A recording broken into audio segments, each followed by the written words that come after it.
This is the briefing for Monday, September 11th. I hope everybody had a good weekend.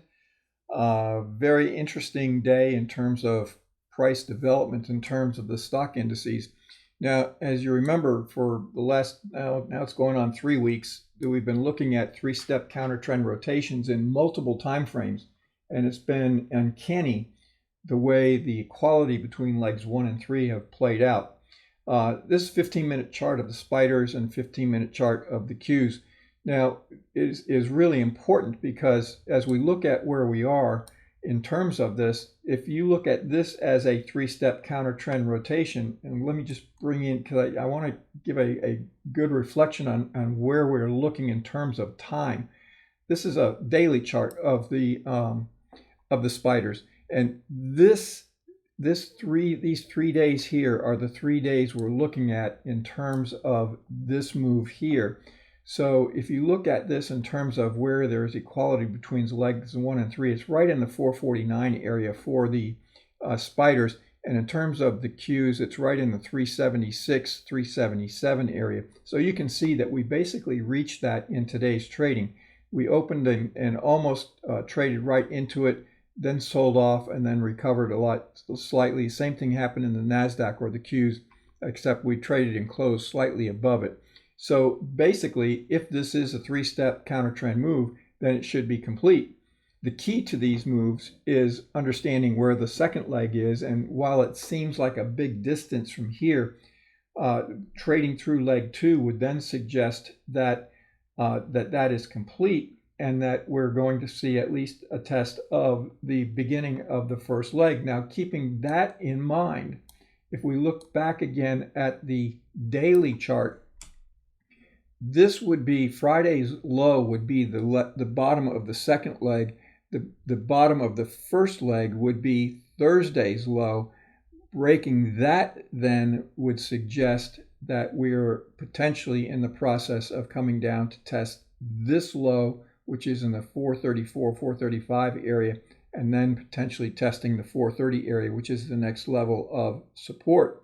Now, this is pretty key, because if we were to trade much above the high for today, or these areas where there's equality between legs 1 and 3, then that would bring up the possibility of testing this high, which is the end of leg 3 of this move here.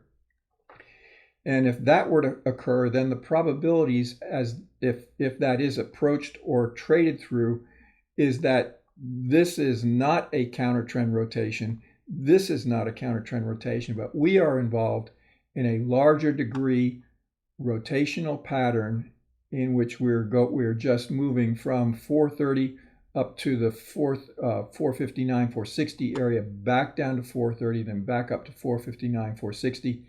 And this pause or this rotation is something greater. And then breaking out of that would suggest higher prices.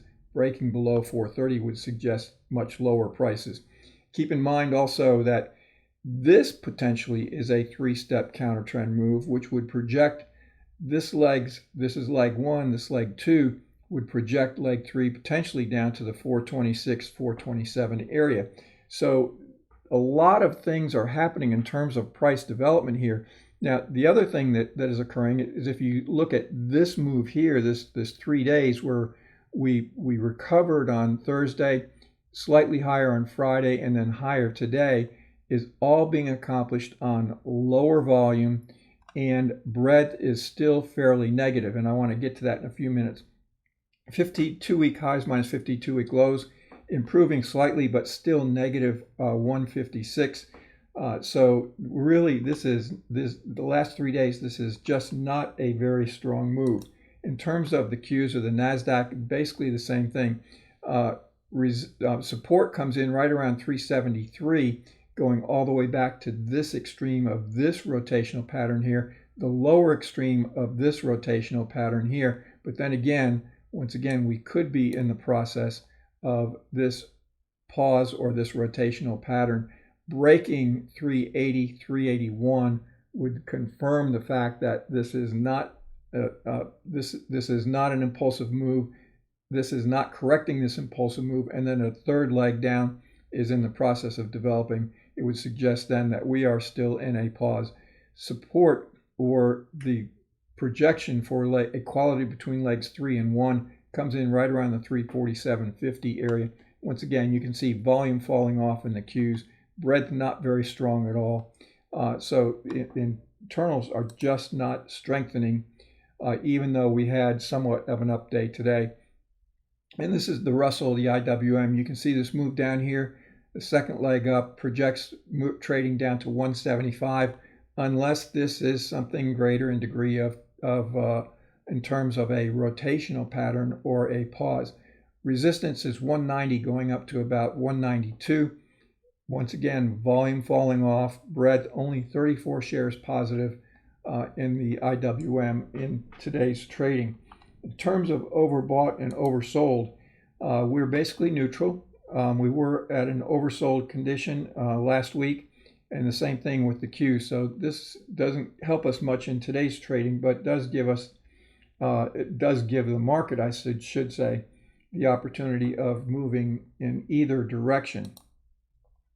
In terms of volume, you can see that that net volume on the NYSE is really at the lower range of its typical volume, and same thing with NASDAQ volume. A little bit of an increase in today's trading, but nothing really to write home about. Now, normally I save these for the weekend report, but since I was traveling and unable to do a weekend report, I want to look at them now because I think it's important. You can see that we had a little bit of improvement, but still you can see that the destruction that's been done in terms of the percentage of stocks above their 50 and 200-day moving averages.